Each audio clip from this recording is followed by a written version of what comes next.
തുറന്നു കൊടുത്തു. തെരഞ്ഞെടുപ്പ് പെരുമാറ്റച്ചട്ടം ഉള്ളതിനാൽ ഔദ്യോഗിക ഉദ്ഘാടന ചടങ്ങുകൾ ഉണ്ടായില്ല. മന്ത്രി ജി സുധാകരൻ പാലത്തിൽ സന്ദർശനം നടത്തിയ ശേഷമാണ് തുറന്നു കൊടുത്തത്. ഇടപ്പള്ളിയിൽ നിന്ന് സിജോ ബി ജോണും വൈറ്റ്ലയിൽ നിന്ന് വിനീത ബിജിയും ചേരുന്നു. സിജോ, പാലം തുറന്നു കൊടുത്തിരിക്കുന്നു. നിശ്ചയിച്ചതിൽ നിന്നും 2.5 മാസം മുൻപ്, അതായത് 8 മാസം കൊണ്ട് പണി പൂർത്തിയാക്കേണ്ട പാലം 5.5 മാസം കൊണ്ട് പൂർത്തിയാക്കി പൊതുജനങ്ങൾക്കായി തുറന്നു കൊടുത്തിരിക്കുന്നു. കാണാൻ കഴിയുന്ന കാഴ്ചകൾ എന്താണ്?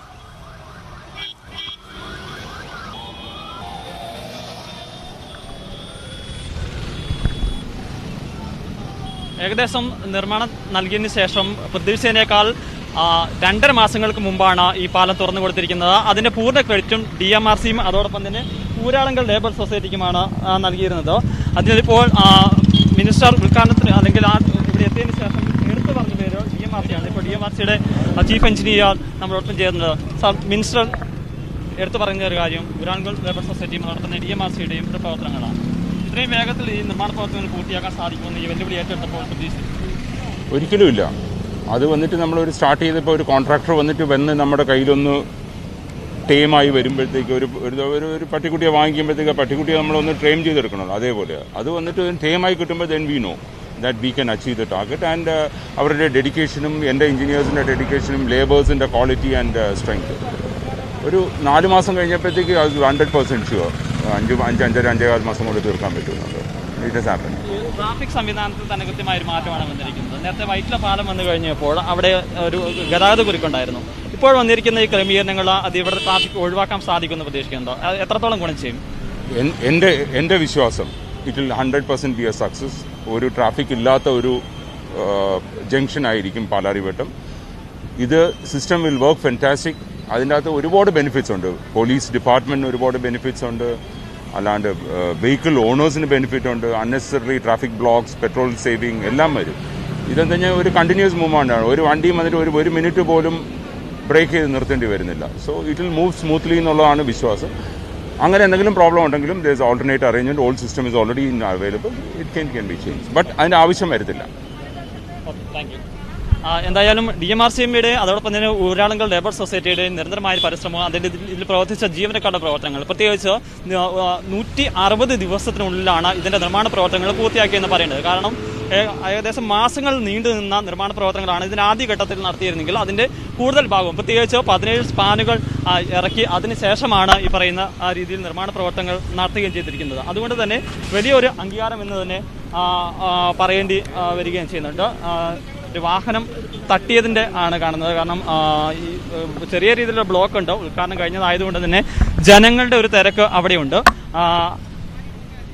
ജനങ്ങളുടെ തിരക്കുണ്ട്. അതുകൊണ്ട് വളരെ നിയന്ത്രണമായ രീതിയിൽ മാത്രമേ ഇപ്പോൾ വാഹനങ്ങൾ കടത്തിവിടാൻ സാധിക്കുകയുള്ളൂ.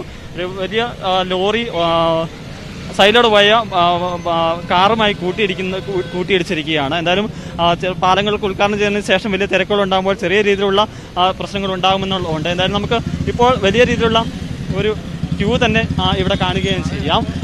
വലിയ ഗതാഗത കുരുക്ക് അനുഭവപ്പെടുന്നു. ചെറിയൊരു അപകടം അവിടെ ഉണ്ടായി എന്നാണ് മനസ്സിലാകുന്നത്. അവിടെ ഒരു ലോറിയും കാറും തമ്മിൽ കൂട്ടിയിടിച്ചു. നേരത്തെ ആലപ്പുഴ ബൈപ്പാസിലും സമാനമായ രീതിയിൽ ഉദ്ഘാടന ചടങ്ങിന് തൊട്ട് ശേഷം നിരവധിയായ അപകടങ്ങൾ ഈ ജനങ്ങൾ വളരെ പെട്ടെന്ന് പാലത്തിൽ കൂടി കടന്നു പോകാനുള്ള ശ്രമത്തിനിടെ സംഭവിച്ചിരുന്നു. സമാനമായ രീതിയിൽ ഇപ്പോൾ ഗതാഗത കുരുക്കിലെ കാര്യങ്ങൾ പോകുന്നു എന്ന് വേണം മനസ്സിലാക്കാൻ. കടന്നുപോയ ലോറിയും കാറും തമ്മിൽ അല്പം ഒന്ന് ഉരസി കൂട്ടി ഇടിച്ച് നിൽക്കുന്ന കാഴ്ചകൾ. നമുക്ക് ആ കാഴ്ചകളിലേക്കൊന്ന് പോകാം. ഏതായാലും അത്തരത്തിൽ ഒരു ഗതാഗത കുരുക്ക് അവിടെ സംഭവിച്ചിട്ടുണ്ട് എന്ന് വേണം മനസ്സിലാക്കാൻ. വലിയ ഒരു കൂട്ടം വാഹനങ്ങളുടെ നിര തന്നെ ഉണ്ട് അവിടെ. കാരണം ആദ്യമായി കടന്നു പോകാൻ ആഗ്രഹിച്ച് നിരവധിയായ ആളുകൾ അതിലൂടെ കടന്നു വരുന്നുണ്ട്. അതിനിടയ്ക്കാണ് ഇത്തരമൊരു ചെറിയ അപകടം സംഭവിച്ചിരിക്കുന്നത്. അത് സ്വാഭാവികമായും ജനങ്ങളുടെ ഈ വാഹനങ്ങളുടെ തിരക്കിൽ സംഭവിക്കുന്നത് തന്നെയാണ്. ഏതായാലും ലോറിയും ആ കാറും തമ്മിൽ ഒന്ന് ഉരസിയിട്ടുണ്ട്.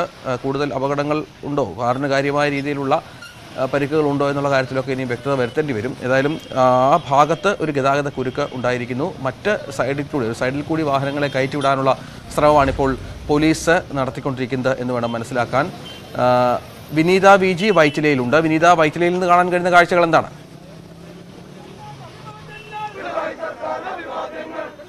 തീർച്ചയായും വൈറ്റില ഭാഗത്തും വലിയ ഒരു ആവേശവും ആഘോഷവും ഒക്കെ തന്നെയാണ് നമുക്ക് കാണാൻ കഴിയുന്നത്. ഇപ്പോൾ വൈറ്റില ഏരിയ കമ്മിറ്റി പ്രവർത്തകരുടെ നേതൃത്വത്തിൽ, CPM പ്രവർത്തകരുടെ നേതൃത്വത്തിൽ അവരിപ്പോൾ പാലത്തിന്റെ മുകളിലേക്ക് ആ ഒരു ആഘോഷ പരിപാടിയുമായി എത്തിയിരിക്കുകയാണ്. സർക്കാരിനും അതോടൊപ്പം തന്നെ ഊരാളുങ്കൽ തൊഴിലാളികൾക്കും ഒക്കെ തന്നെ അഭിനന്ദനം അറിയിച്ചുകൊണ്ടുള്ള ഒരു പ്രവർത്തകരുടെ ഒരു യാത്രയാണ് നമുക്ക് കാണാൻ കഴിയുന്നത്. ഒപ്പം തന്നെ മധുര വിതരണം നടത്തുന്നുണ്ട്. കൃത്യസമയത്തിനുള്ളിൽ തന്നെ, അതായത് പറഞ്ഞതിനും 2 മാസം മുൻപ് തന്നെ പാലം പണി പൂർത്തിയാക്കാൻ ഈ തൊഴിലാളികൾക്ക് കഴിഞ്ഞിരുന്നു. അതുകൊണ്ട് തന്നെ DMRC ഊരാളുങ്കൽ അടക്കമുള്ള അവർക്ക് ഒരു അഭിനന്ദനം അറിയിച്ചുകൊണ്ട് തന്നെയാണ് ഇപ്പോൾ ഈ പ്രവർത്തകരുടെയൊക്കെ ഉള്ള ഒരു യാത്ര നമുക്ക് പാലത്തിന് മുകളിലേക്ക് കാണാൻ കഴിയുന്നത്. അവരുടെ ഒരു ആഘോഷവും അവരുടെ ഒരു അഭിനന്ദനവും ഒക്കെ തന്നെ കാണാൻ കഴിയുന്നു. സർക്കാരിന് അഭിവാദ്യം അർപ്പിച്ചുകൊണ്ട് അവർ ഇപ്പോൾ പാലത്തിന് മുകളിലേക്ക് വരികയാണ്. ഒപ്പം തന്നെ മറുഭാഗത്ത് ഗതാഗതം നിയന്ത്രിച്ചുകൊണ്ട് പാലത്തിന് മുകളിലേക്ക് ഗതാഗതം വാഹനങ്ങളൊക്കെ തന്നെ കടത്തിവിടുന്ന ഒരു കാഴ്ചയും നമുക്ക് കാണാൻ കഴിയുന്നുണ്ട്. 158 ദിവസം കൊണ്ടാണ് പാലാരിവട്ടം പാലത്തിന്റെ പണി പുനർനിർമ്മാണ പ്രവർത്തനങ്ങൾ പൂർത്തിയാക്കുന്നത്. ഇതിലേറ്റവും എടുത്തു പറയേണ്ടത് പാലം ഒരു ഭാഗത്ത് നിന്ന് പൊളിച്ചു തുടങ്ങിയപ്പോൾ തന്നെ മറുഭാഗത്ത് നിന്ന് ഇത്തരത്തിലുള്ള പുനർനിർമ്മാണ പ്രവർത്തനങ്ങൾ പുരോഗമിച്ചിട്ടുണ്ടായിരുന്നു. പറഞ്ഞതിലും ഏതാണ്ട് 2.5 മാസം മുൻപ് തന്നെ പാലം പൊതുജനങ്ങൾക്കായി തുറന്നു കൊടുത്തിരിക്കുന്നു. എറണാകുളം സ്വദേശികളെ സംബന്ധിച്ചിടത്തോളം വലിയ രീതിയിലൊരു ആശ്വാസം തന്നെയാണ്. കാരണം അവർ ഏറ്റവും കൂടുതൽ നേരിടുന്ന ഒരു ഗതാഗത പ്രശ്നത്തിന് ഒരു ശാശ്വത പരിഹാരം എന്ന് തന്നെ നമുക്ക് പറയേണ്ടി വരും. 2014 ഇത്തരത്തിൽ UDF സർക്കാരിന്റെ കാലത്ത് സ്പീഡ് കേരള പദ്ധതിയിൽ ഉൾപ്പെടുത്തിക്കൊണ്ട് പാലാരിവട്ടം പാലത്തിന് നിർമ്മാണ അനുമതി ലഭിക്കുന്നത്. തുടർന്ന് 2014 സെപ്റ്റംബർ 1 പാലത്തിന്റെ നിർമ്മാണ പ്രവർത്തനങ്ങൾ തുടങ്ങുന്നു. 2 വർഷമെടുത്ത 2016 പാലം ഇടതു സർക്കാർ ജനങ്ങൾക്കായി തുറന്നു കൊടുക്കുന്നു. 2017 പാലത്തിന് ചില തകരാറുകൾ ചൂണ്ടിക്കാട്ടിക്കൊണ്ട് ഇവിടെയുള്ള പരിസരവാസിയായ KV ഗിരിജൻ എന്ന് പറയുന്ന ഫോട്ടോ സഹിതം അത് ഒരു പരാതി എന്ന രീതിയിൽ അന്നത്തെ മന്ത്രിയായിരുന്ന G. സുധാകരനെ അദ്ദേഹത്തെ ഇത് അറിയിക്കുകയും തുടർന്ന് മന്ത്രി അതിൽ വേണ്ട നടപടികൾ സ്വീകരിക്കുകയും ചെയ്യുന്നു. 2018 ഇത്തരത്തിൽ ഒരു പാലത്തിന്റെ തകരാറുകൾ അതിനെക്കുറിച്ച് പഠിക്കുന്നതിനും മറ്റുമായി മദ്രാസ് IITയുടെ സംഘം ഇവിടേക്ക് എത്തുകയും പാലത്തിലെ ഭാരക്കുറവ്, പാലത്തിൽ ഇത്തരത്തിൽ ചില തകരാറുകളൊക്കെ അവർ ചൂണ്ടിക്കാട്ടിക്കൊണ്ട് റിപ്പോർട്ട് സമർപ്പിക്കുകയും ചെയ്യുന്നു. പാലത്തിന് ഉൾപ്പെടെയുള്ള പാലത്തിന്റെ എല്ലാ പ്രശ്നങ്ങളും ആ റിപ്പോർട്ടിൽ വളരെ കൃത്യമായി തന്നെ പറഞ്ഞിട്ടുണ്ടായിരുന്നു. ഇതേ തുടർന്ന് 2019 പാലം അടച്ചിടുന്ന ഒരു സാഹചര്യത്തിലേക്ക് എത്തുന്നു. എന്നാൽ പിന്നീടാണ് ഇപ്പോൾ പാലത്തിന്റെ പുനർനിർമ്മാണ പ്രവർത്തനങ്ങൾ അത് പറഞ്ഞതിലും വേഗം തന്നെ പൂർത്തിയാക്കാൻ കഴിഞ്ഞിരിക്കുന്നു. പാലത്തിലെ 102 ഗർഡറുകളാണുള്ളത്. ഇതിൽ തകരാറുകളുള്ള ഗർഡറുകളെല്ലാം മാറ്റി പുതിയ ഗർഡറുകൾ വയ്ക്കുന്നു. ഒപ്പം തന്നെ 19 സ്പാനുകളുണ്ട്. ഈ 19 സ്പാനുകളിൽ 17 സ്പാനുകളും മാറ്റിയിരിക്കുന്നു. ഒപ്പം പിയറുകളും പിയർ ഗ്യാപ്പുകൾക്കെല്ലാം കൂടുതൽ ഭാരം താങ്ങാവുന്ന രീതിയിലേക്കുള്ള നിർമ്മാണ പ്രവർത്തനങ്ങളിലേക്ക് എത്തിക്കുന്നു. ഇത്തരത്തിൽ വലിയ ഒരു പ്രവർത്തനം തന്നെയാണ് ഊരാളുകളുടെയും DMRCയുടെയും ഒക്കെ നേതൃത്വത്തിൽ നടന്നിട്ടുള്ളത്. അവർ പറഞ്ഞതിലും കൃത്യമായി, അതായത് ഏതാണ്ട് 2 മാസം ഇനിയുമുണ്ട്. അതിനേക്കാളും മുൻപ് തന്നെ പാലം നിർമ്മാണ പ്രവർത്തനങ്ങൾ പൂർത്തിയാക്കി പാലം ഇപ്പോൾ പൊതുജനങ്ങൾക്കായി തുറന്നു കൊടുത്തിരിക്കുന്നു. വലിയ ഒരു ആഘോഷവും ആവേശവും ഒക്കെ തന്നെയാണ് നമുക്ക് ഇവിടെ നിന്ന് കാണാൻ കഴിയുന്നത്. വിനീത വിജയാണ് വിവരങ്ങൾ പങ്കുവച്ചുകൊണ്ടിരിക്കുന്നത്. ഇപ്പോൾ വലിയ ആഹ്ലാദ പ്രകടനം നാട്ടുകാരുടെ ഭാഗത്ത് നിന്ന് അവിടെയുണ്ട്. DMRCക്കും ഊരാളുങ്കൽ സൊസൈറ്റിക്കുമൊക്കെ അഭിവാദ്യം അർപ്പിച്ചുകൊണ്ടുള്ള പ്രകടനം. അല്പം മുമ്പാണ് മന്ത്രി G. സുധാകരൻ സന്ദർശനം നടത്തിയ ശേഷം ഇത്തരത്തിൽ ഉള്ള ഒരു തുറന്നുകൊടുക്കൽ, പൊതുജനങ്ങൾക്കായി ഗതാഗതത്തിന് തുറന്നുകൊടുത്ത പാലാരിവട്ടം പാലം. സിജോ വി ജോൺ ചേരുന്നു. സിജോ, ഒരു ചെറിയൊരു വാഹനാപകടം ഇടയ്ക്ക് അവിടെ സംഭവിച്ചിരുന്നു. ഗതാഗത കുരുക്കുണ്ടോ? കാര്യങ്ങൾ ഇപ്പോൾ ഗതാഗതം കാര്യക്ഷമമായി നടക്കുന്നുണ്ടോ?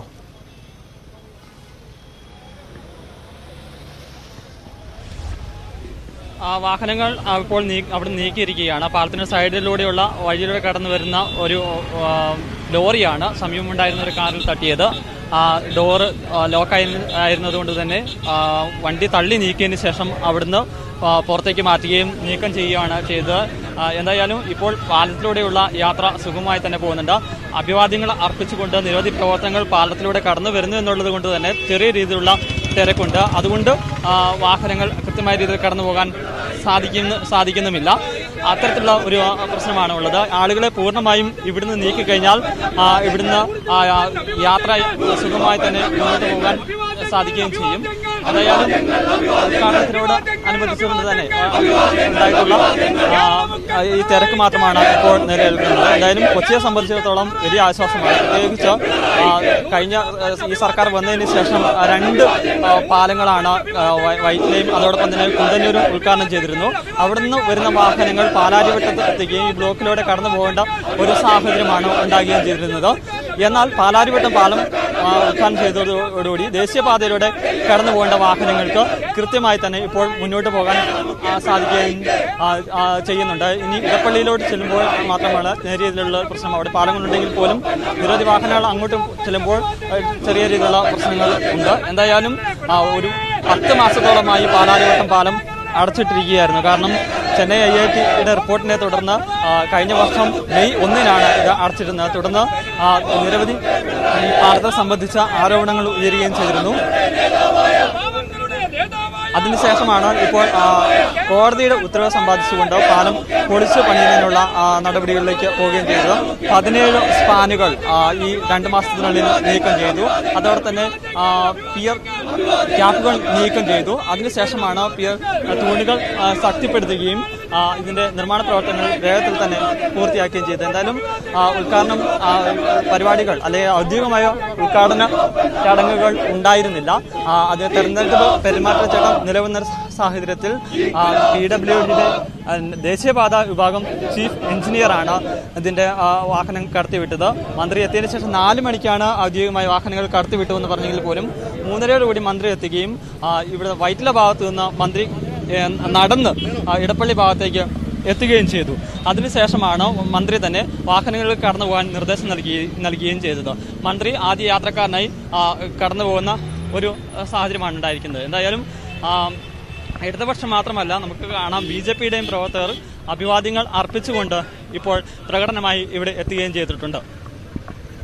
പാലാരിവട്ടം പാലം ഉദ്ഘാടനം ചെയ്തു. ഉദ്ഘാടനം തുറന്നു കൊടുത്തു പൊതുജനങ്ങൾക്കായി. ചടങ്ങുകളൊന്നും ഇല്ലാതെയാണ് അങ്ങനെ അത്തരത്തിൽ സംഭവിച്ചിരിക്കുന്നത്. BJP പ്രവർത്തകരും ആഹ്ലാദ പ്രകടനം നടത്തി. ഈ ശ്രീധരനെ അഭിവാദ്യം അർപ്പിച്ചുകൊണ്ടാണ് BJP പ്രവർത്തകർ ആഹ്ലാദ പ്രകടനം അവിടെ സംഘടിപ്പിച്ചത് എന്ന് വേണം മനസ്സിലാക്കാൻ. ദൃശ്യങ്ങളാണ് കാണുന്നത്.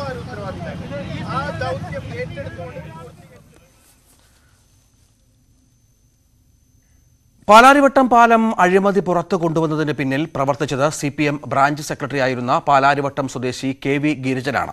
പാലം പുനർനിർമ്മിച്ച് ഗതാഗതം തുടങ്ങിയ ഘട്ടത്തിൽ ഗിരിജൻ ന്യൂസ് 18നോടൊപ്പം ചേരുന്നു. വിനീത വിജിയുടെ റിപ്പോർട്ടിലേക്ക്. പാലത്തിന്റെ ഈ പിഴവുകൾ ആദ്യം മന്ത്രി G സുധാകരന്റെ ശ്രദ്ധയിൽപ്പെടുത്തിയത് പാലാരിവട്ടം സ്വദേശിയായ KV ഗിരിജനാണ്. അദ്ദേഹമാണ് ഈ സന്ദർഭത്തിൽ ഇപ്പോൾ നമ്മളോടൊപ്പം ചേരുന്നത്.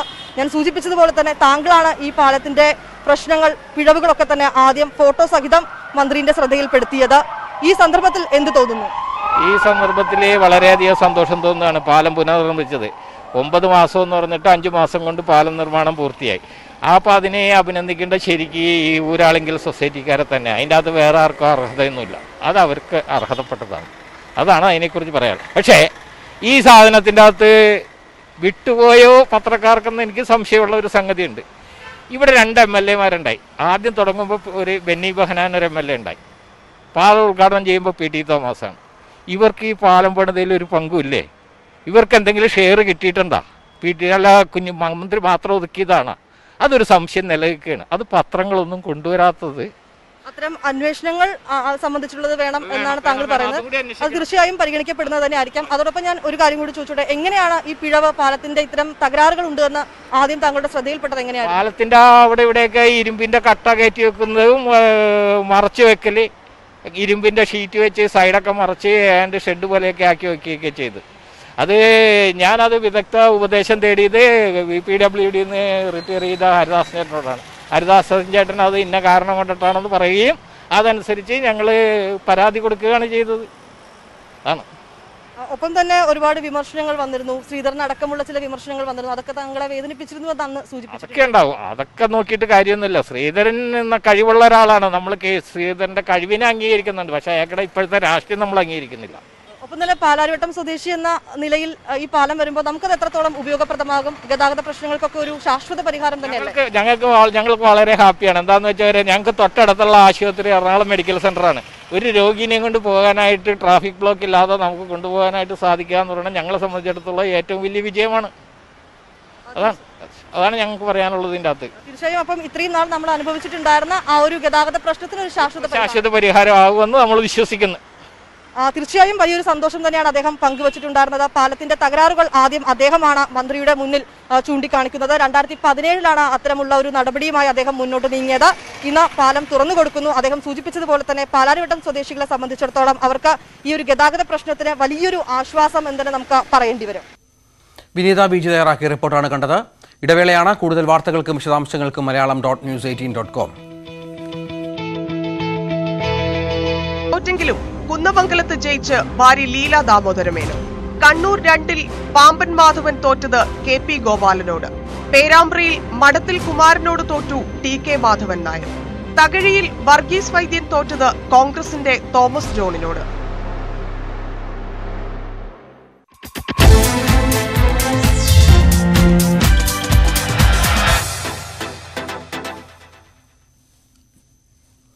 സീറ്റ് വിഭജന ചർച്ചകൾ പൂർത്തിയാക്കുന്നതിൽ ഇടതുമുന്നണി യോഗം തുടങ്ങി. ചങ്ങനാശ്ശേരി സീറ്റിനെ ചൊല്ലിയായിരുന്നു ഇടതുമുന്നണിയിലെ സീറ്റ് വിഭജന ചർച്ചകൾ പരാജയപ്പെട്ടത്.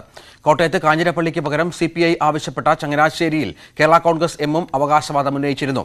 ചങ്ങനാശ്ശേരി CPIക്ക് തന്നെ വിട്ടു നൽകി പ്രശ്നം പരിഹരിക്കുകയെന്നാണ് സൂചന. വിവരങ്ങളുമായി VV അരുൺ ചേരുന്നു. അരുൺ, ചങ്ങനാശ്ശേരിയിൽ CPI തന്നെ മത്സരിക്കുമോ? അങ്ങനെയാണോ ധാരണ എത്തിയിരിക്കുന്നത് ഇപ്പോൾ?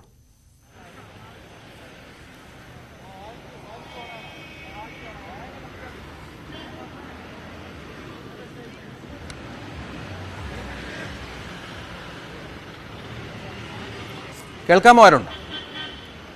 എന്താണ് വിശദാംശങ്ങൾ? രഞ്ജിത്ത്, ഇടതുമുന്നണിയിൽ സീറ്റ് വിഭജനം അതിന്റെ അവസാന ഘട്ടത്തിലേക്ക് കടക്കുകയാണ്. ഇടതുമുന്നണിയുടെ നേതൃയോഗം ചേരുന്നു. സീറ്റ് വിഭജന ചർച്ചകൾ തന്നെയാണ് പ്രധാനം. പല റൗണ്ട് ഘടകകക്ഷികളുമായി CPI നേതൃത്വം ചർച്ച നടത്തി. അതിനൊടുവിലാണിപ്പോൾ ഇന്ന് ഇടതുമുന്നണി യോഗം ചേരുന്നത്. ഏറ്റവും പ്രധാനം CPIയും അതുപോലെ തന്നെ കേരള കോൺഗ്രസ് എമ്മും മത്സരിച്ച സീറ്റുകൾ ചൊല്ലിയായിരുന്നു തർക്കമുണ്ടായിരുന്നത്. കഴിഞ്ഞ തവണ 27 സീറ്റിൽ മത്സരിച്ച CPI ഇത്തവണ 24 സീറ്റിലാകും മത്സരിക്കുക. അവർ 2 സീറ്റുകൾ കേരള കോൺഗ്രസിനായി പൂഞ്ഞാറും അതുപോലെ തന്നെ ഇരിക്കൂറും വിട്ടുകൊടുത്തു. കാഞ്ഞിരപ്പള്ളിയും ഇരിക്കൂറും വിട്ടുകൊടുത്തു. കാഞ്ഞിരപ്പള്ളി വിട്ടുകൊടുക്കുമ്പോൾ പകരം ചങ്ങനാശ്ശേരി സീറ്റാണ് CPI ചോദിച്ചത്. പക്ഷേ അത് കേരള കോൺഗ്രസ് എമ്മും അതിൽ അവകാശവാദം ഉന്നയിച്ചു. അതാണ് ഇടതുമുന്നണിയുടെ സീറ്റ് വിഭജന ചർച്ചകൾ നീണ്ടുപോയത്. ഇപ്പോൾ ചങ്ങനാശ്ശേരി സീറ്റ് CPIക്ക് തന്നെ നൽകാനാണ് ധാരണയെന്നറിയുന്നു. അങ്ങനെയെങ്കിൽ CPI 24 സീറ്റിൽ മത്സരിക്കും. കേരള കോൺഗ്രസിന് 12 സീറ്റാണ് CPM ഇടതുമുന്നണി നൽകുക. 2 ജനതാ പാർട്ടികൾ ഇടതുമുന്നണിയിലുണ്ട്. അതിൽ JDS 4 സീറ്റുകളിലും LJD 3 സീറ്റിലും മത്സരിക്കും. NCPക്ക് 3 സീറ്റ്, INLന് 3 സീറ്റ്. ഇതാണ് ഇപ്പോൾ ഇടതുമുന്നണിയിൽ ഏകദേശ പ്രധാന പാർട്ടികളുടെ ഏകദേശ സീറ്റുകൾ ലഭിക്കാൻ സാധ്യതയുള്ളത്. ഏതായാലും ഇടതുമുന്നണി യോഗം പുരോഗമിക്കുകയാണ്. ഇന്ന് തന്നെ സീറ്റ് വിഭജന ചർച്ചകൾ അന്തിമഘട്ടത്തിലേക്ക് ചർച്ചകളിൽ തീരുമാനമുണ്ടാകും. ഒപ്പം JDS സ്ഥാനാർത്ഥി പട്ടികയായി എന്ന വിവരങ്ങളും പുറത്തു വരുന്നുണ്ട്. അരുണ്, അതിന്റെ വിശദാംശങ്ങൾ എന്താണ്?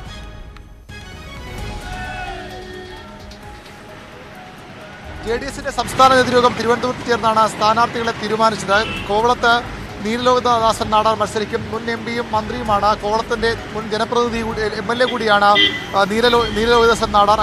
അദ്ദേഹത്തിന്റെ പേര് വലിയ വിമർശനത്തിന് ശേഷമാണ്, വലിയ എതിർപ്പിന് ശേഷമാണ് സംസ്ഥാന നേതൃയോഗം അംഗീകാരം നൽകിയത്. ജമീല പ്രകാശം അടക്കമുള്ളവർ അവകാശവാദവുമായി രംഗത്തെത്തിയിരുന്നു. തിരുവല്ലയിൽ മാത്യു ടി തോമസും ചിറ്റൂരിൽ K കൃഷ്ണൻകുട്ടിയും മത്സരിക്കും. അങ്കമാലിയിൽ ജോസ് തെറ്റയിലാണ് സ്ഥാനാർത്ഥി. സംസ്ഥാന നേതൃയോഗം തീരുമാനിച്ച സ്ഥാനാർത്ഥി പട്ടിക പാർലമെന്ററി ബോർഡ് കേന്ദ്ര നേതൃത്വത്തിന് കൈമാറും. ദേവഗൌഡയുടേതാകും ഇക്കാര്യത്തിൽ അന്തിമ തീരുമാനം. ശരി അരുൺ. ഗോത്രമഹാസഭ അധ്യക്ഷ CK ജാനു വീണ്ടും NDAയിലേക്ക്. ഇന്ന് ശംഖുമുഖത്ത് നടക്കുന്ന BJPയുടെ വിജയയാത്രയുടെ സമാപന ചടങ്ങിൽ കേന്ദ്രമന്ത്രി അമിത്ഷായുടെ സാന്നിധ്യത്തിൽ NDAയിൽ ചേരാനുള്ള തീരുമാനം പ്രഖ്യാപിക്കും. മുന്നണി മര്യാദകൾ പാലിക്കും എന്ന NDA നേതാക്കളുടെ ഉറപ്പിനെ തുടർന്നാണ് തീരുമാനമെന്ന് ജാനു പറഞ്ഞു. വിവരങ്ങളുമായി രതീഷ് വാസുദേവൻ ചേരുന്നു. രതീഷ്, വിവരങ്ങൾ. രജിത്, എന്തായാലും ഇടത് വലത് മുന്നണികൾ ഒരു തരത്തിലും തങ്ങളെ രാഷ്ട്രീയമായി പരിഗണിക്കുന്ന സാഹചര്യത്തിലാണ് ഇത്തരത്തിൽ ഒരു തീരുമാനമെടുത്തതെന്നാണ് CK ജാനു വ്യക്തമാക്കുന്നത്.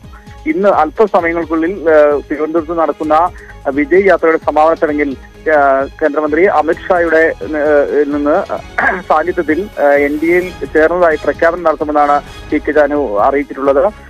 വലിയ തരത്തിൽ ഇരു മുന്നണികളും ഇടതുമുന്നണിയിലേക്കും കോൺഗ്രസിലേക്കും ഒക്കെ ഉൾപ്പെടെ പോകാനുള്ള ശ്രമങ്ങൾ CK ജാനു നടത്തിയിരുന്നു. എന്നാൽ പിന്നീട് അത് ഉപേക്ഷിക്കുകയായിരുന്നു.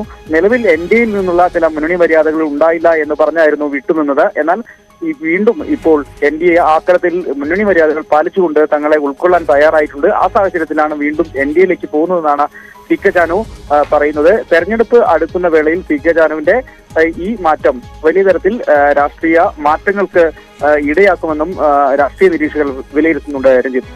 രതീഷ് വാസ്തവ വിവരങ്ങൾ പങ്കുവച്ചു. നമുക്ക് വാർത്താ ബുള്ളറ്റിൻ അവസാനിപ്പിക്കേണ്ട സമയമായി. ന്യൂസ് അപ്ഡേറ്റ്സ് പൂർണ്ണമാകുന്നു. നമസ്കാരം.